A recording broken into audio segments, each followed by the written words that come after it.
rebounded with a 4-set win at Nevada. This week we've got our final 2 home matches of the regular season. We play Fresno State on Thursday at 7 p.m.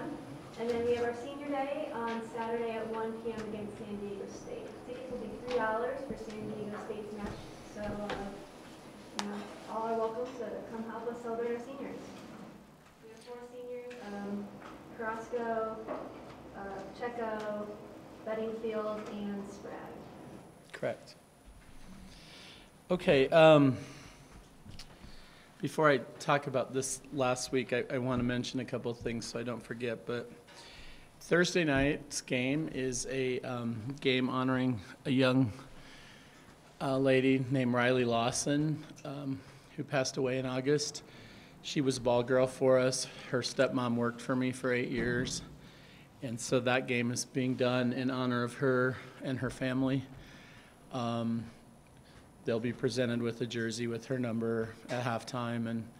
And great kid, great family. So we're doing that Thursday night. Lisa Beauchesne was my assistant for 8 years, and that's her stepmom, and her dad, Jeff, is a good friend. So we'll be doing that on Thursday, and then obviously senior day on Saturday, which we have the 4 seniors. We'll do stuff during the game and then have a reception afterwards for them. That's open to the public. So that's this week, and both teams are good teams. It should be an exciting week and fun matches at home. Going back to last week, we had a thriller at San Jose State. Really close games, just a grinded out kind of match. I thought we played pretty well, and thought they did too. And it just came down to a point here or there. Then we went over to Nevada, and I thought really played steady and consistent, and they came at us really hard.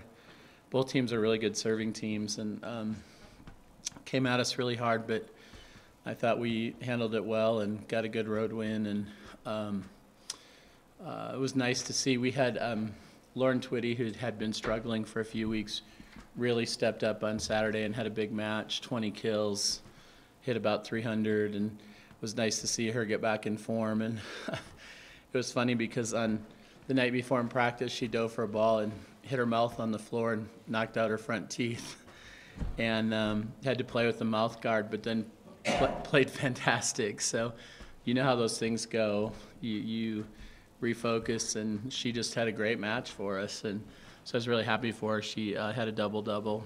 And we're continuing to get really good blocking out of our middles, Carrasco and Sprague. They're putting up really big numbers the last few weeks blocking. And so there's a lot of good things happening. Our setters, the 2 freshmen, continue to improve and do more and more. And Jacqueline Inclon's starting to score some points for us, which wasn't happening earlier in the year. And Mercedes Pacheco's had a couple of her biggest matches the last 2 weeks too.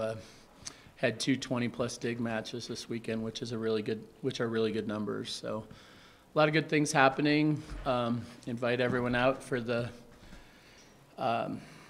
Riley Lawson game and for the senior day on Saturday. Any questions?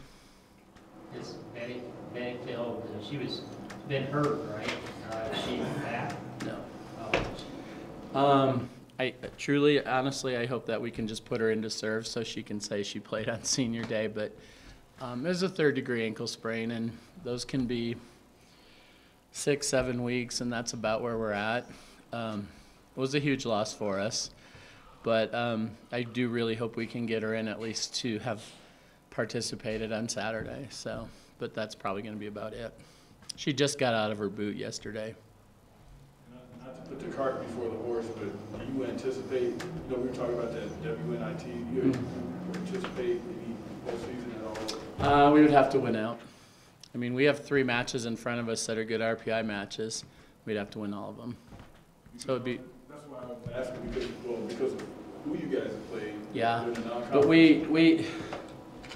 we're taping it together right now. We lost Yasmin Tan on. I'll wait. That's okay. We've all done it. I lost Yasmin Tan on Saturday night. She went up to block and spread her hands and took a ball right off her face again, had a black eye, and so she's in concussion protocol for the next 10 days, which goes right through our last game. That's day 10. So it's been a little crazy. That's our third concussion in about 6 weeks, and all of them, I'm getting hit in the face with balls like that, which doesn't usually happen. But the good thing is a lot of kids have played this year. I mean, we've been playing 13, 14 kids, and so I don't expect a drop-off or anything. I just, if we lose another one or have to make a sub, we might be in trouble. But for now, everything's good, and our top scorers are in there, and I expect them to keep working hard. Tough slate to finish out the season. Yeah. Going on the road then next week. But we talked a little bit about San Diego State a few weeks ago and how they kind of, their record's deceptive, I think. They're so up and down, it's crazy. They have ridiculously good athletes. I think I said that last time. But really just up and down all over the place. And regrouped a little for a while and now have lost again. And, you know, you just got to prepare for how athletic they are and hope that, you know, you're at home and the crowd and you can jump on top and hold them down. But Deja Harris is outstanding middle blocker. But they have a number of really good athletes. And it'll be a challenge, but I think it's a good match for us to have on Saturday. And our seniors will be up for it for sure. So that last road, Wyoming and Colorado State, guys, that's Colorado State's back at the top again. Yeah, they found their way back, but you know that's been a grind. I mean, it hasn't been like a dominant thing. It's been a 1-5, 1-4, 1-5. You know, it's been much closer. They have the best athlete in the conference, Breanna Runnels, and I got to work with her this summer when I had the All-Star team, and she's pretty amazing. And if she's on, she's a national team type player, and she's really hard to stop. So you got to hope that it's not one of her nights, you know. And but she's pretty amazing, and she's particularly in the middle of the season really hit stride. She had 5 or 6 games where she was getting 6 kills a game, and in volleyball, those are huge numbers. So, but you know, we've had luck. We've won at Wyoming a lot, and we're just going to go play hard. And you know, we've already improved on last year, and we have all our top point scorers back next year. And I think things are looking good for us. And next week is our signing week, and we're pretty excited about that too. So, anything else? Thank you. Oh, go vote. Go vote.